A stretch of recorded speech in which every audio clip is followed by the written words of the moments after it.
Aleluia! Glórias ao nome dele. Pode assentar. Você que nos visita, eu sou Marinês, também faço parte aqui da equipe de pastores.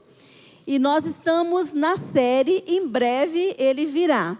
Só que hoje, iniciando aí o mês de junho, nós seguimos nesse tema, Em Breve Ele Virá, mas nós vamos ter uma ênfase especial no livro de Apocalipse.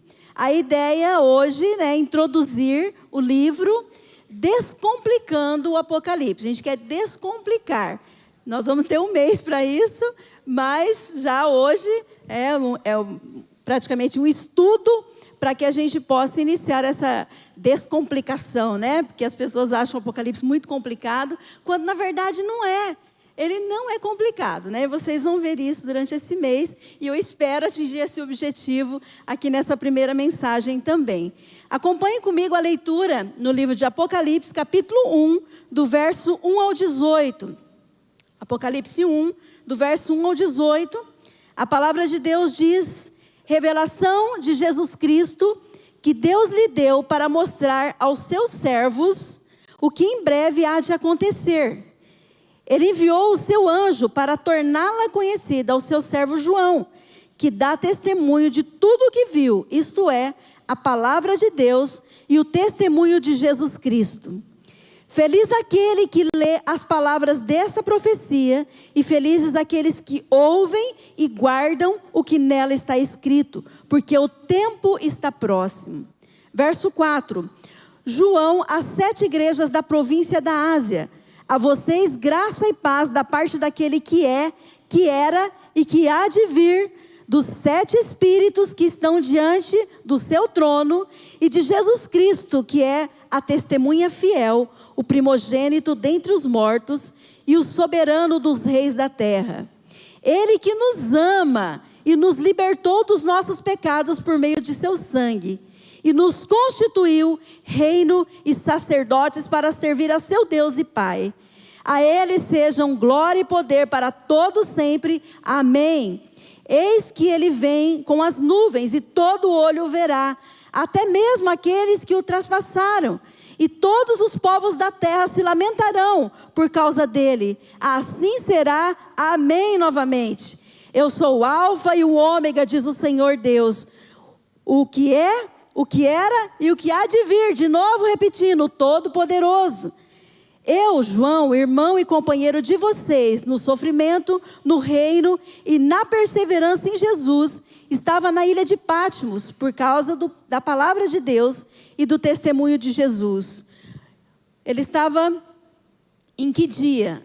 Na ilha de Patmos, quando recebeu essa visão. Verso 10 diz: no dia do Senhor.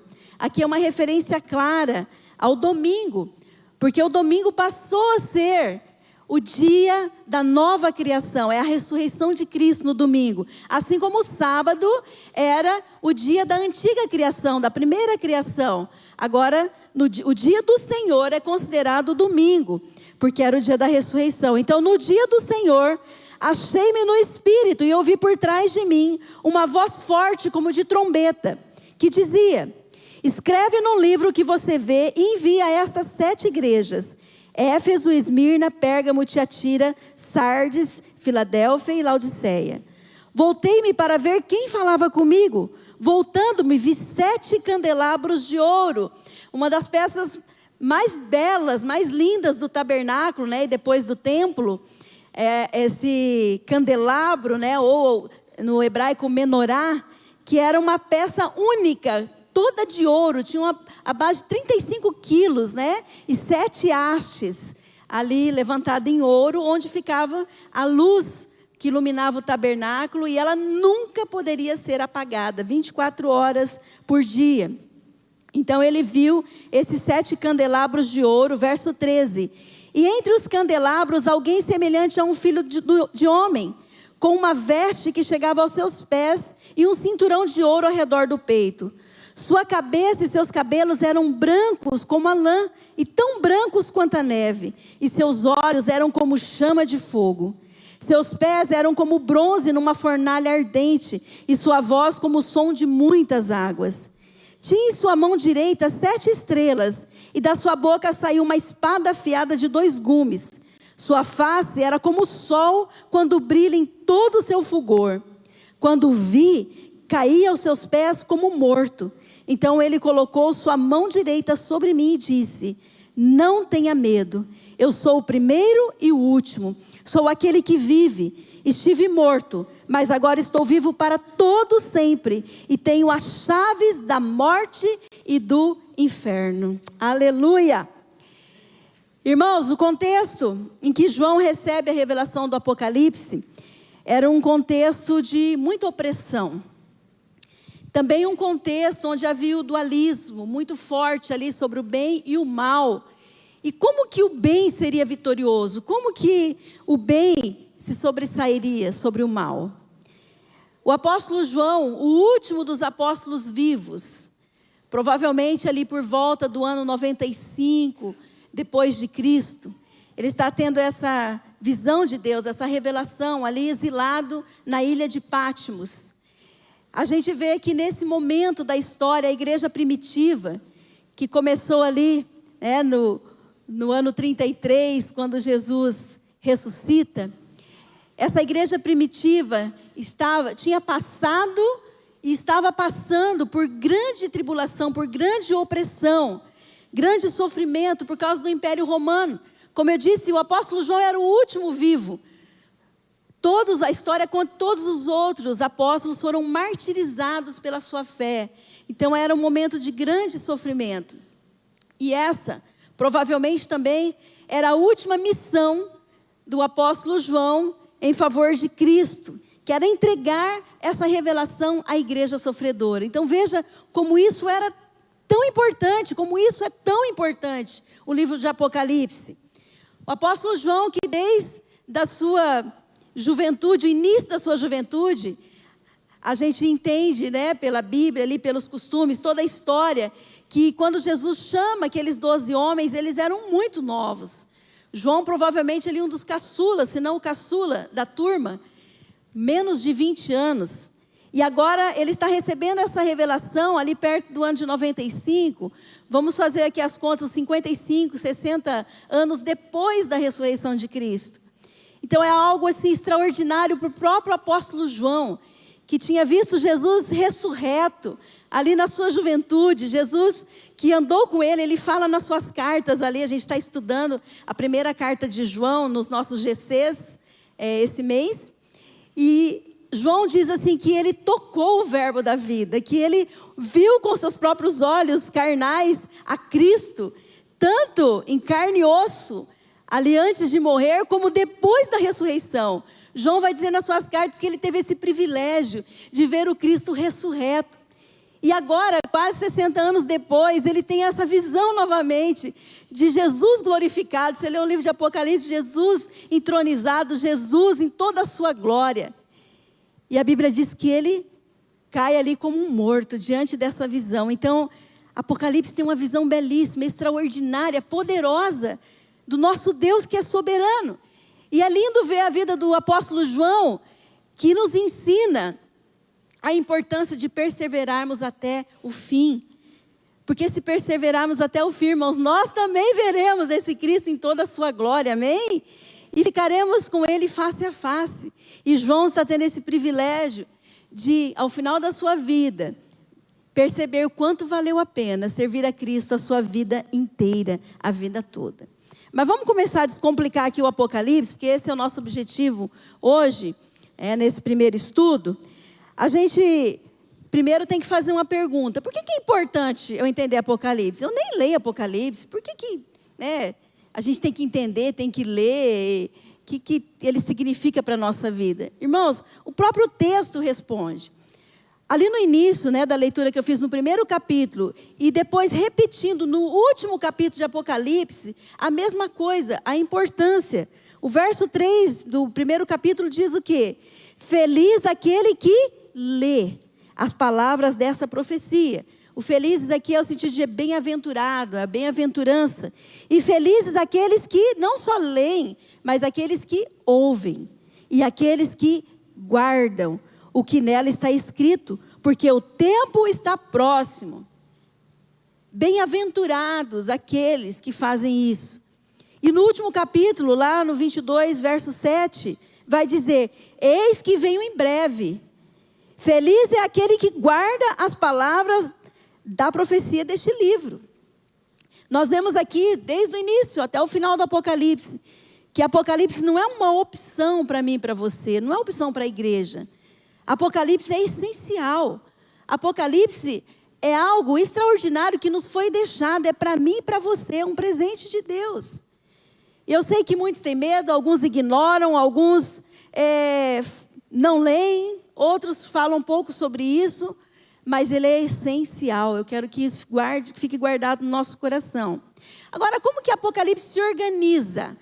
Talvez uma das maiores confusões sejam essas. Como o Apocalipse se organiza? Há muitos números 7 espalhados pelo Apocalipse. Muitos. Só nesse primeiro capítulo vocês perceberam isso. O número 7 ele vai aparecer 54 vezes em apenas 22 versículos. E alguns versículos são curtíssimos. Capítulos, perdão. E alguns capítulos são curtíssimos. Então são 54 vezes que aparece o número 7. E o número 7 é isso que a gente precisa entender. Dentro da cultura oriental, dentro do contexto hebraico, do contexto bíblico, o número 7, ele significa número da perfeição. É um número que mostra inteireza, completude. Quando a gente está lendo aqui no Apocalipse, o número 7, é isso que está significando. Então isso vai facilitar muito a vida. Toda vez que você estiver lendo o Apocalipse e tiver mencionado o número 7, a ideia é de completude, de inteireza, é algo completo. É algo que está concluído, é algo inteiro. Você vai compreender ali facilmente, se você prestar atenção no Apocalipse, que ele está dividido em 7 sessões. Pode colocar o gráfico para a gente. São 7 sessões. Olha esse gráfico aí. Ele está organizado dessa forma. Quando você lê, lembra, tem 7 sessões nesse livro. Não coube dentro, a Mariana fez um trabalho bem caprichoso ali para mim, que eu pedi para ela. Então tem, cada círculo ali é uma seção, e em cima ou embaixo está indicado quais são os capítulos que está falando sobre essa seção. É importante você saber que cada uma dessas sessões, ela tem introdução e conclusão. Elas são inteiras. Também nós precisamos entender que elas descrevem um período completo. Por isso 7, um período completo. Qual é esse período? Cada sessão que você está lendo ali, ele está mencionando a respeito da primeira vinda de Cristo até a sua segunda vinda. É disso que está falando. O período do Evangelho é o período de Apocalipse, de cada sessão do Apocalipse. Na semana passada, o pastor Carlos deixou isso bem claro, que a primeira vinda de Cristo já inaugurou os últimos dias. Então, às vezes, a gente fica esperando, um terremoto, um tsunami, ou a besta se levantar, alguma coisa assim, para a gente achar que é o tempo do Apocalipse. Então, a gente vai empurrando o Apocalipse, não dando bola para ele, porque a gente acha que é um negócio lá do fim. Não. Os últimos dias foram inaugurados com a primeira vinda de Cristo. O pastor Carlos falou sobre isso. Se você perdeu a mensagem. Ele citou, inclusive, outros textos, mas principalmente o profeta Joel, do Antigo Testamento, quando o apóstolo Pedro, lá em Atos Apóstolos, no Pentecostes, se levanta para falar na descida do Espírito Santo, quando Jesus é assunto ao céu, o Espírito Santo, o Consolador, vem para habitar, é o Deus conosco, habitar o coração do salvo. O apóstolo Pedro vai dizer, a respeito da profecia de Joel, que nos últimos dias o Espírito seria derramado. O que ele está enfatizando? Que essa primeira vinda de Cristo inaugurou os últimos dias. Os últimos dias. Então não é algo que você vai, não, é outra geração que vai viver isso. Não. A primeira vinda de Cristo inaugurou os últimos dias. Então o Apocalipse, qual é o conteúdo? Ele está falando da primeira vinda de Cristo até a sua segunda vinda. Cada uma dessas 7 sessões tem como objetivo principal, em todas as 7, falar da segunda vinda de Cristo. você vai encontrar a segunda vinda de Cristo nas 7 sessões. Então Jesus vai voltar 7 vezes? Óbvio que não. Isso já mostra que as sessões, elas estão descrevendo o mesmo ensino, o mesmo conteúdo. Esse é o objetivo, só que com várias perspectivas. E, quando você vai vendo aqui o gráfico, ele vai tendo uma intensidade. A cada sessão, uma intensidade maior é colocada, mas está sendo descrito o mesmo ensino, o mesmo conteúdo. Por isso que os círculos estão sobrepostos, porque uma coisa está dentro da outra. Por exemplo, na terceira sessão, a gente vê que vai falar de destruição do mar, do sol, dos rios, fala ali do Eufrates, do grande abismo. E você vai encontrar esses mesmos lugares, essas mesmas coisas, na quinta sessão. Então, são o mesmo assunto, só que você vai ver que tem uma progressão, tem uma intensidade sendo acrescentada, que não tinha na terceira sessão e agora tem na quinta sessão. Mas o ensino, o conteúdo é o mesmo. Nós chamamos isso, esse tipo de compreensão, de que essas são 7 sessões paralelas e progressivas. Se você quiser pesquisar mais, estudar mais. 7 sessões paralelas, só que progressivas. Ok? Entender isso já vai descomplicar um dos maiores nós, embaralhos ali que a gente tem para compreender o Apocalipse. Por quê? Porque a coisa se complica quando você tenta ler o Apocalipse ou entendê-lo de maneira cronológica, como se ele fosse linear. Então a gente começa aqui, no 0 e a gente vai até o 100. Não, ele fica voltando. Esses círculos vão indicar isso, que eles vão se sobrepondo ali. Isso já vai descomplicar. Se você ler com essa visão o Apocalipse, entendendo que não é cronológico, você não vai se complicar. Ok, irmãos? Tranquilo até aqui? Amém? Eu tinha um professor, que foi meu professor. Cadê o pastor Vanderlei? Pastor Vanderlei, eu vi ele por aí? Está por aí, tá, irmãos? O pastor Vanderlei, pastor Carlos, eu. Infelizmente, os pastores mais jovens não tiveram o privilégio de estudar com o pastor Clevenger, que tem até o nome dele aqui no nosso seminário, um dos maiores teólogos, na minha opinião. E o pastor Clevenger, quando ele dava Apocalipse para a gente, ele dizia: Apocalipse é como se você estivesse entrando numa galeria de artes das mais sofisticadas, e numa sala você olhasse e encontrasse 7 quadros dispostos ali, falando da mesma cena, só que de perspectivas, e com cores, com intensidades diferenciadas. Eu escuto ele falando isso, me lembro dele ensinando a gente sobre isso. Então você está olhando 7 quadros expostos, belíssimos, com grande riqueza de detalhes, mas todos estão narrando o mesmo evento, a mesma coisa, só que com cores e ações diferentes. Essa é a ideia. Então a gente vai ver na primeira sessão das 7 igrejas, falando da igreja como um todo, desde o seu início até o final do mundo. Então ali é uma visão das 7 igrejas. 7 é o número completo, então toda a igreja. Na segunda sessão a gente vê os 7 selos que são abertos. Jesus foi o único digno de abrir os selos, que é o desvendar, o desenrolar da história, é o domínio ali sobre a igreja, sobre o mundo e sobre a igreja perseguida, a fidelidade de Cristo com ela. A terceira sessão, as 7 trombetas.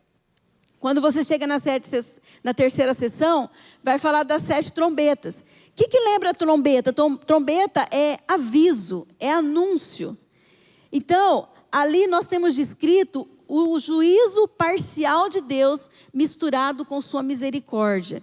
Por isso, uma coisa que você vai perceber muito na terceira sessão é a palavra ou a informação de 1/3, 1/3, 1/3. Então, caiu algo sobre o mar, 1/3 foi destruído, 1/3 foi destruído. Por quê? É o símbolo do juízo de Deus, mas de forma parcial.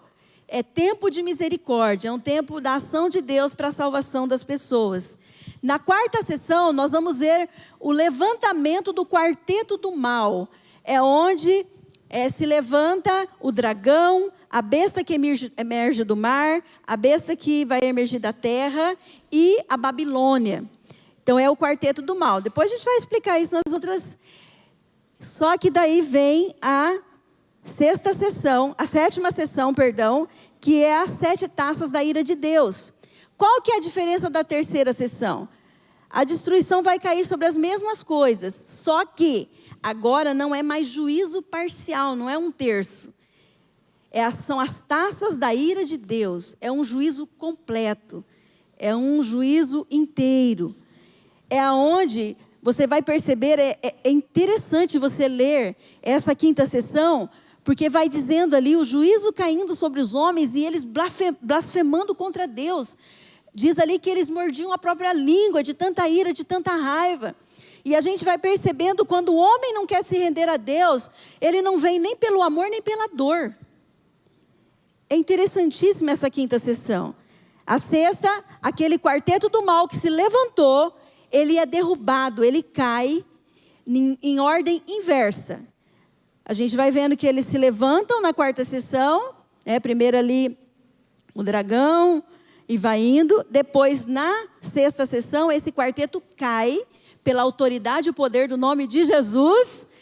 Esse quarteto cai e eles caem em ordem inversa, porque o dragão, que é o diabo, a antiga serpente, como o texto de Apocalipse mesmo vai dizer, é o último que cai.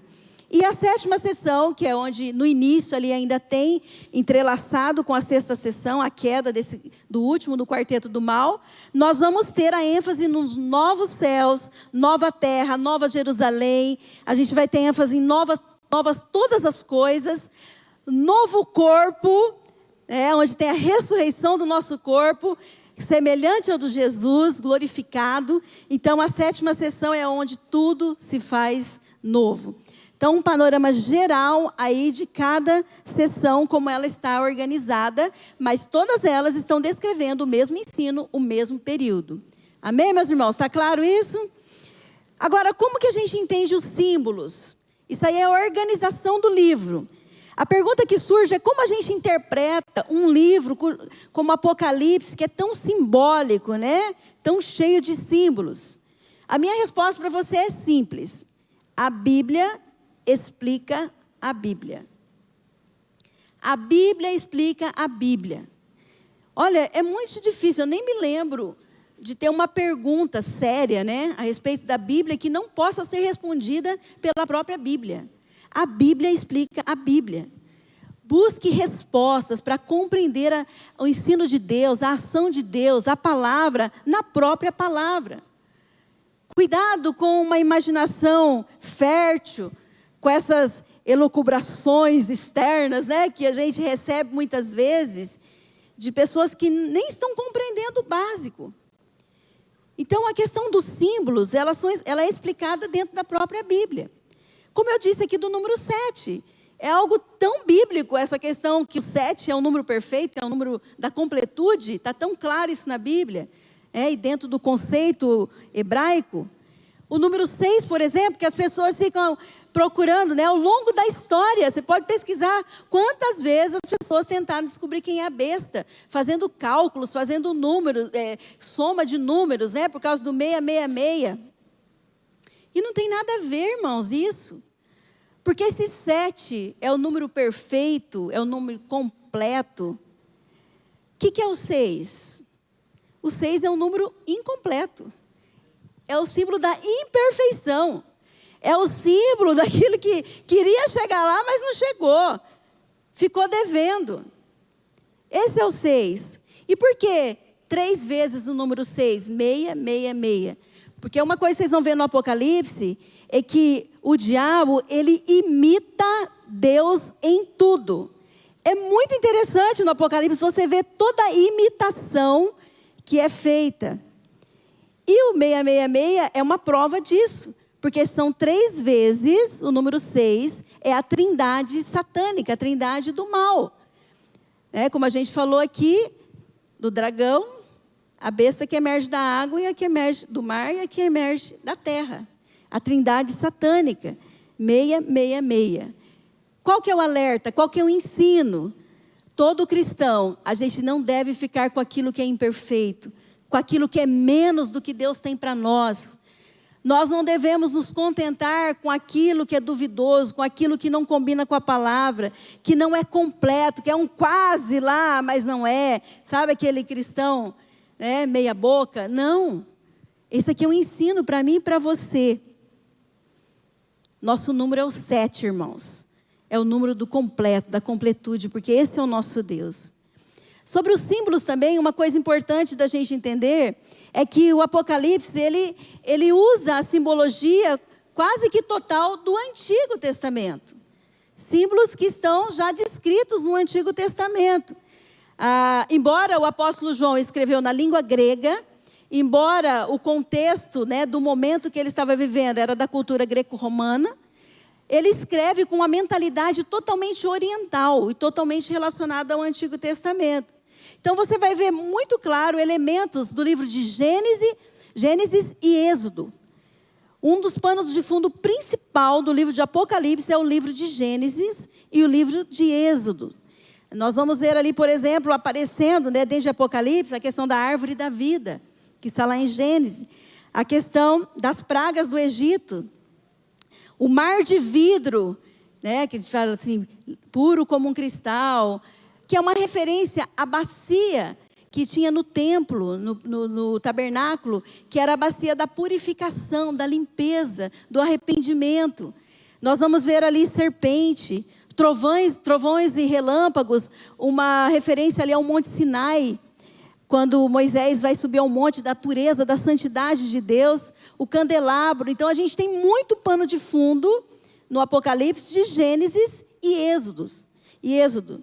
Mas também, estudiosos garantem, né, a gente pode também por nós mesmos pesquisarmos isso, que tirando o livro de Ruth, Eclesiastes e Ageu, do Antigo Testamento, o apóstolo João, nessa revelação, parece fazer menção a todos os livros do Antigo Testamento no Apocalipse. Tirando esses 3, todos os outros estão mencionados, estão fazendo parte da composição da simbologia dentro do Apocalipse. Então, a Bíblia explica a Bíblia. Como que a gente aprende?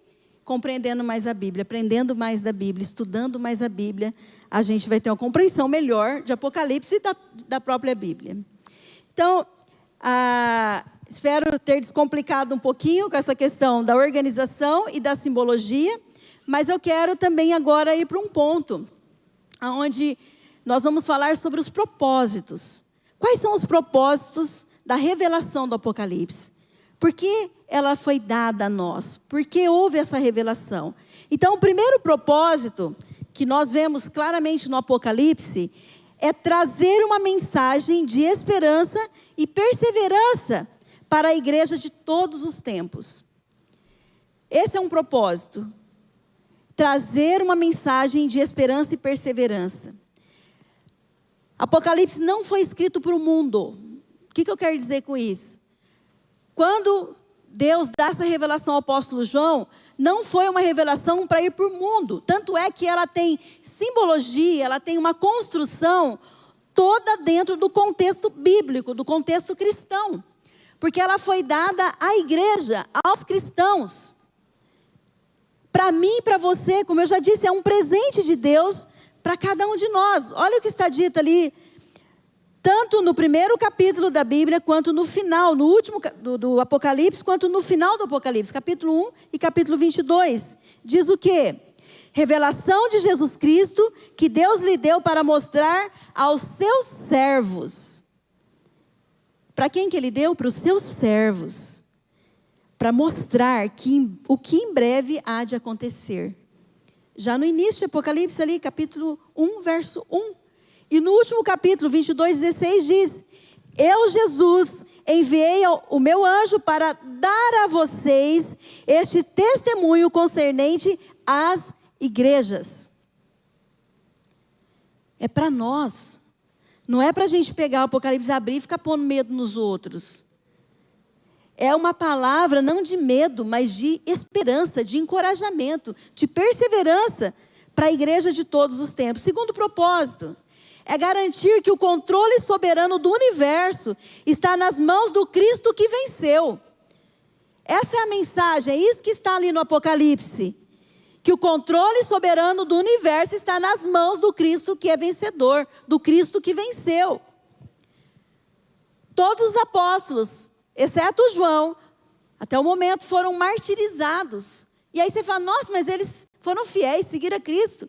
Como que eles morreram em tanto sofrimento? Sabe por quê?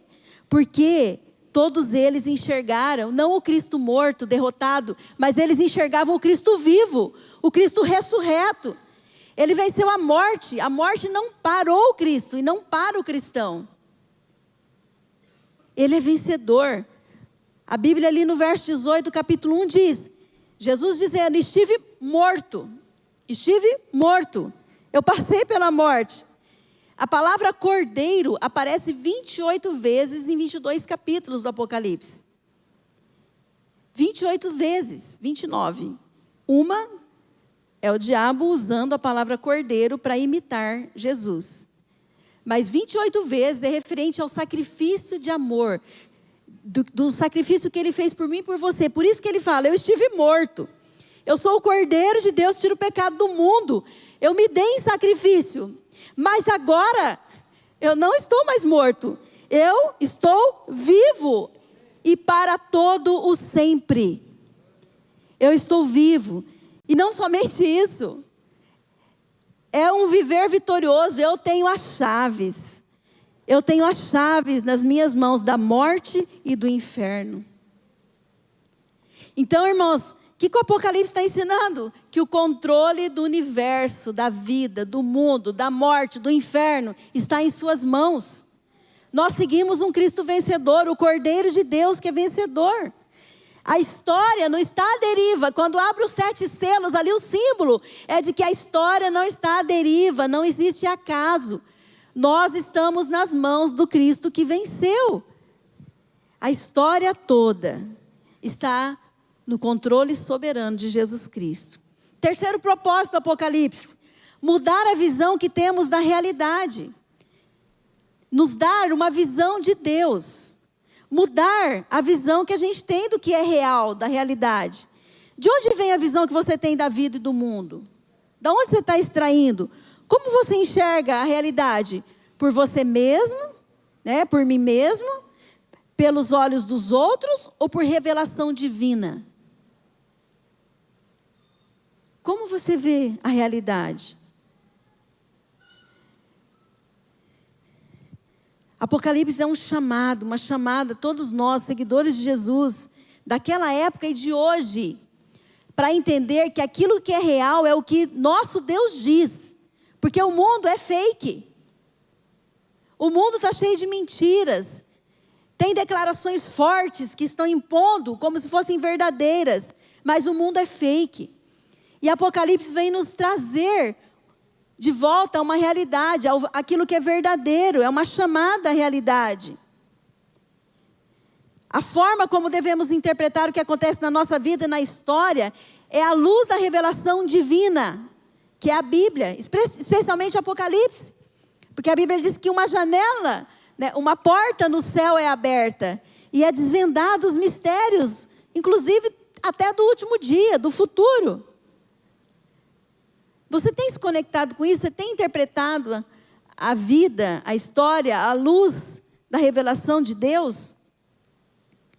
Nós não vamos ler, mas lá no verso 1 diz que o Senhor da história, né, que é Jesus, deu a conhecer o que em breve há de acontecer. Aqueles cristãos daquela época têm o mesmo dilema dos cristãos de hoje, que é entender quem é que manda. Porque lá quem estava com tudo era César, era o Império Romano. Quem é que manda? Quem que está com o controle na mão? Quem que está com o controle do curso da história, da minha vida? Quem é que manda? Apocalipse vem clarificar isso, trazer essa certeza, que o controle de todas as coisas está nas mãos do nosso Jesus que é vencedor. E nos tirar dessa visão rasteira, muitas vezes, que a gente só pensa aqui. Lembra, irmãos, a gente vive por revelação divina, que é a palavra de Deus, e não pelas revelações do mundo. O nome de Deus, ele é destaque em todos os capítulos do Apocalipse. Ele está enfatizando do princípio ao fim o seu governo, a sua santidade e a sua justiça. Em cada capítulo aqui, a expressão trono de Deus é pivô nesse livro. Trono de Deus, 45 vezes em 22 capítulos. Trono de Deus. O que está ensinando aqui? Que há um trono no centro do universo. Há um trono que governa todas as coisas. É um trono que simboliza autoridade e poder.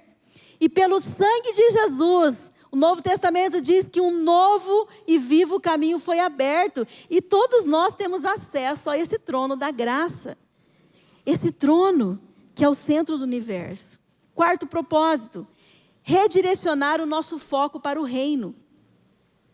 Qual que é o propósito de Apocalipse? É nos redirecionar para o reino. A gente fala tanto isso aqui, irmãos, nós estamos em missão. Tudo pelo reino, tudo pelo reino. O salvo é cidadão do reino. É súdito do Rei dos Reis, Senhor dos Senhores. O mundo jaz no maligno, a gente serve a um outro reino. Nós estamos em terra estrangeira aqui nesse mundo. Por isso que a Bíblia diz que nós somos embaixadores de Cristo. A nossa pátria é celestial. Vai dizer lá no verso 5 e 6. Ele que nos ama e nos libertou dos nossos pecados. Porque a verdadeira escravidão é o pecado. E a verdadeira libertação é a libertação dos nossos pecados. Ele nos ama e nos libertou dos nossos pecados por meio do seu sangue. E ele fez o quê? Ele nos constituiu reino e sacerdotes para quê? Para servir seu Deus e Pai. A ele seja glória e poder para todos sempre. Amém. Foi para isso que eu e você fomos salvos. Para servirmos esse rei e esse reino. E como é esse rei? Ele que nos ama e nos libertou. Ele que nos ama. É um reino de amor. Quantos grandes desse mundo, grandes da história mundial, foram tão grandiosos, né? Tão majestosos, mas no fundo, eles eram escravos dos seus próprios vícios, das suas próprias paixões, dos seus próprios pecados. Quem que define o que é grandeza? A gente vê na internet, né? Os influencers, a gente vê gente grande todo tempo, né? Todo mundo quer ser grandioso, todo mundo quer ter sucesso. Mas quem define o que é grandeza?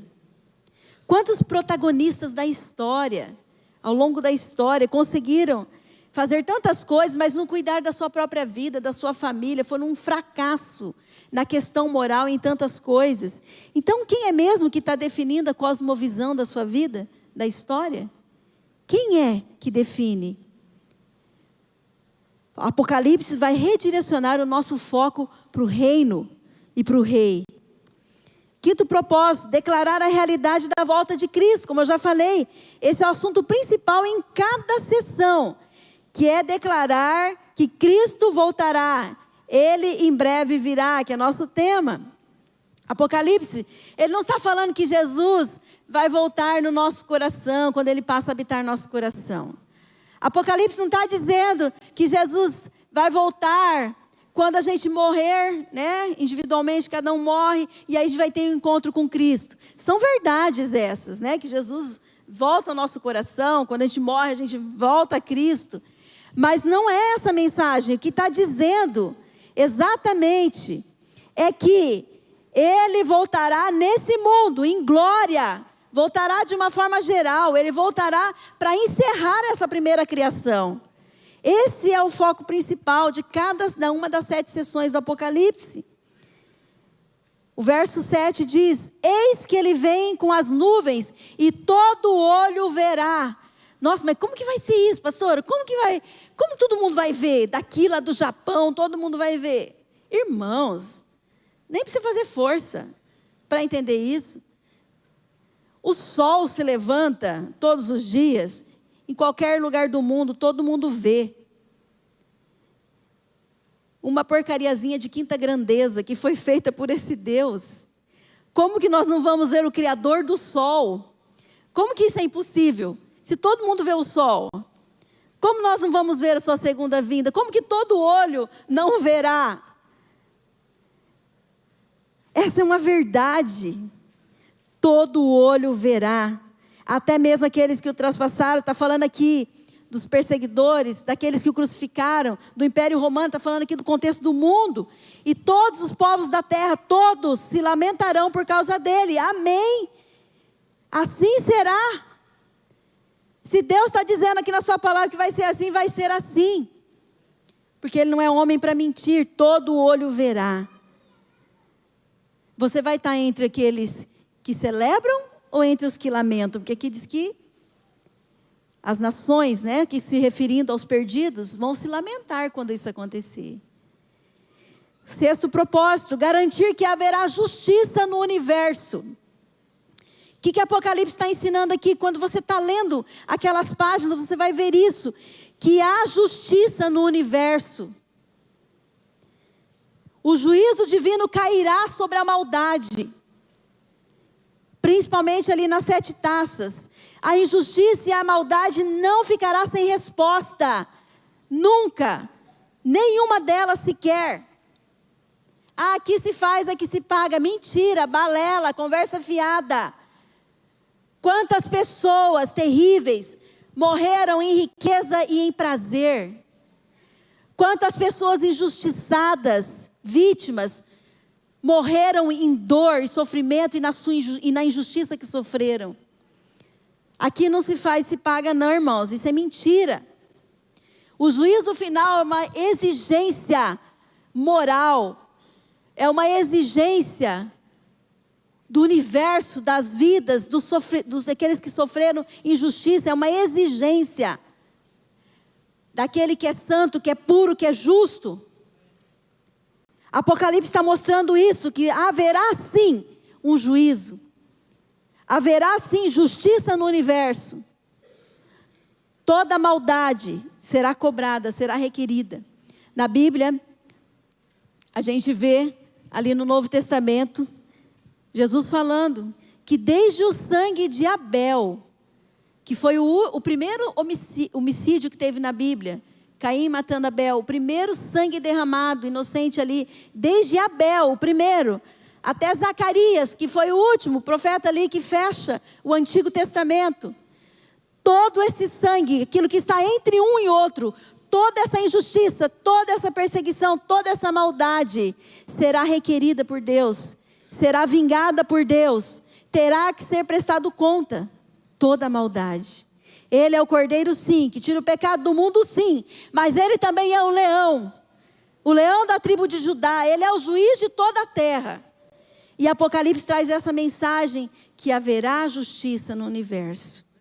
Haverá. Quem é que diz o que é certo e errado?